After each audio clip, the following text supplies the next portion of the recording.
Like, share and subscribe to Winspire Media. Welcome to Winspire Media. నా పేరు కుమారి. రాజకీయాల్లో majority కోసం అనేక వ్యూహాలు. అందులో ఒకటి ప్రత్యర్థుల ఓటర్లను ఓటింగుకు దూరం చేయడం. పక్కా స్ట్రాటజీ రెడీ చేసుకున్న వైసీపీ ఎన్నికల్లో గెలవాలి అంటే మెజారిటీ ఓట్లు తెచ్చుకోవాలి. అంటే పోలైన ఓట్లలో అత్యధికం పొందేవారు విజేత. ఈ సింపుల్ లాజిక్ను ఎంత అర్థం చేసుకుని ఎలక్షనీరింగ్ చేసుకుంటే అంత సులువుగా గెలుపు వస్తుంది. వైసీపీ అధినేత జగన్ ఈ కాన్సెప్ట్ను తనదైన శైలిలో అర్థం చేసుకుని ఏర్పాట్లు చేసుకున్నారు. తమ ఓటర్లందరూ పోలింగ్ బూతులకు వచ్చేలా పగడ్బందీ ఏర్పాట్లు రెడీ అయ్యాయి. అంతేనా, వ్యతిరేకించే వారిని పోలింగ్ బూతుల వైపు రాకుండా చేసే స్ట్రాటజీ కూడా రెడీ అయింది. మరి ఈ వ్యూహాన్ని టీడీపీ తట్టుకుంటుందా? కూటమి అభ్యర్థులు ఉన్న చోట వైసీపీని ఎదుర్కోగలరా? వివరాలు చూసే ముందు విన్స్పైర్ మీడియాను సబ్స్క్రైబ్ చేయండి, షేర్ చేయండి, లైక్ చేయండి. ప్లాన్ బి టీడీపీ దగ్గర ఉందా? షెడ్యూల్ వచ్చినప్పటి నుండి కీలక పరిణామాలు. ఓటింగ్ ఉధృతంగా ఉండటం ఖాయం. కొన్ని వర్గాలు ఓటింగుకు దూరమైతే పులివెందల మార్క్ రాజకీయాలు రాష్ట్రం మొత్తం చేయలేరు అని టీడీపీ నేతలు తరచూ జగన్మోహన్ రెడ్డి ఎలక్షన్ స్టైల్పై విమర్శలు చేస్తూ ఉంటారు.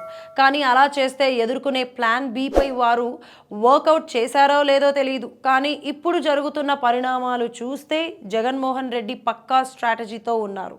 వేస్తే నాకు ఓటు వేయాలి, లేదంటే ఎదుటివాడికి మాత్రం వెయ్యకూడదు అని సింగిల్ లైన్లో వైసీపీ అజెండా ఖరారు చేసుకున్నారు.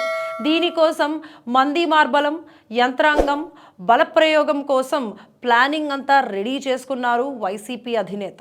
జగన్ కు గట్టి ఓటు బ్యాంకు, పథకాలతో ఓటు బ్యాంకు స్థిరీకరణ, వారంతా ఓట్లు వేసేలా ఏర్పాట్లు, వ్యతిరేకించే వారిని ఓటింగుకు దూరంగా ఉంచే వ్యూహం. ఏ రాజకీయ పార్టీకి 100% అనుకూలత ఉండదు, వ్యతిరేకత ఉండదు.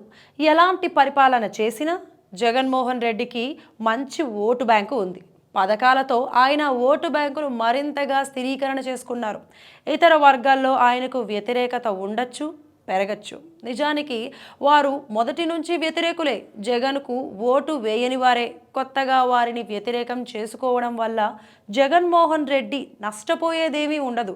జగన్ తన స్ట్రాటజీ ప్రకారమే వెళుతున్నారు. ప్రభుత్వ వ్యతిరేకత సహజమే, పోలింగ్ రోజు తట్టుకోవడం కీలకం. అందుకే బీజేపీతో టీడీపీ పొత్తు. కానీ అనుకున్నట్లుగా జరుగుతున్నాయా? ప్రభుత్వంపై వ్యతిరేకత ఉందని వైసీపీ నేతలకు తెలుసు. ఏపీ ఎన్నికలలో జనంలో వ్యతిరేకత ఉండటమో, చంద్రబాబు సభలు ఉర్రూతలు ఊగిస్తూ ఉండటమో పాయింట్ కాదు.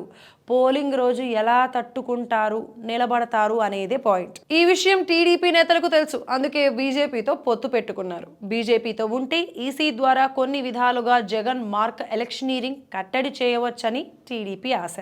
అందుకే 10 అసెంబ్లీలు, 6 పార్లమెంటరీ సీట్లు ఇచ్చుకొని మరీ పొత్తులు పెట్టుకున్నారు. అయితే జగన్ ఏర్పాటు చేసుకున్న పగడ్బందీ వ్యవస్థల వల్ల ఎంతవరకు వీరి స్ట్రాటజీ వర్కౌట్ అవుతుంది అనేది ఇంకా సస్పెన్స్ గానే ఉంది. ఏపీలో ఎన్నికలు ఎలా జరుగుతాయి? ఇప్పుడు ఏపీలో చాలా చోట్ల ఎన్నికలు ఎలా జరుగుతున్నాయన్నది పెద్ద చర్చ.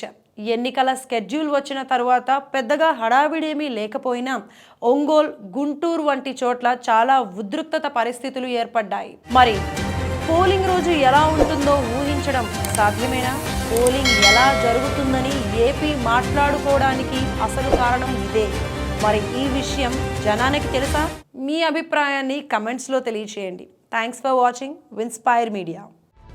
Like, share and subscribe to Winspire Media.